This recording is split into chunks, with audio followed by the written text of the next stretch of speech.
Un camping installé au milieu d'un marécage à 50 km de Kiev, voilà où pourront dormir jusqu'à 3000 supporters, 15 € par nuit et par personne, mais tout est bon à prendre pour se loger en Ukraine pendant l'Euro.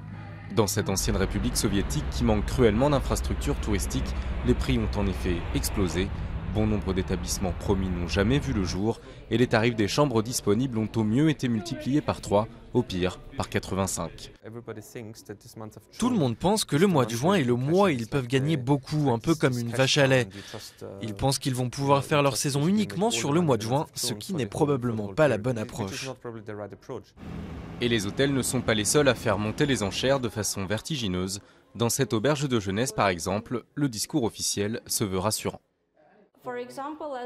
En Suède, par exemple, le prix d'un lit dans un dortoir, un jour normal, c'est entre 30 et 35 € par personne et par nuit. Donc c'est ce que nous faisons ici. Un responsable de l'auberge interrompt brutalement l'interview.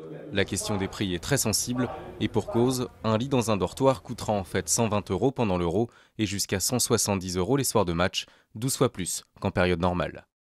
Violemment mise en cause par l'UEFA qui a dénoncé des prix de bandits, l'Ukraine s'est engagée à intervenir pour réduire l'appétit des hôteliers peu scrupuleux. Par ailleurs, des cités universitaires ont été rénovées et les étudiants mis dehors le temps de l'Euro afin que leurs chambres puissent être louées entre 50 et 150 € par jour.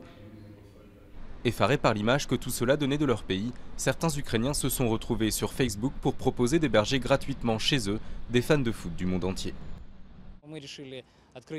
Nous avons décidé d'ouvrir nos maisons à nos collègues européens pour qu'ils sachent que les Ukrainiens ne sont pas comme le président Yanukovych et les autorités, que ce sont des gens bons, gentils et ouverts et qui se comportent d'une façon complètement différente. Selon certaines estimations, les chambres sont en moyenne 2 fois plus chères à Kiev qu'à Varsovie. Ajoutez à cela la difficulté d'accès à certaines villes ukrainiennes, pas étonnant que les matchs de l'Euro affichent tous complets en Pologne, alors qu'il reste encore plusieurs dizaines de milliers de billets à vendre en Ukraine.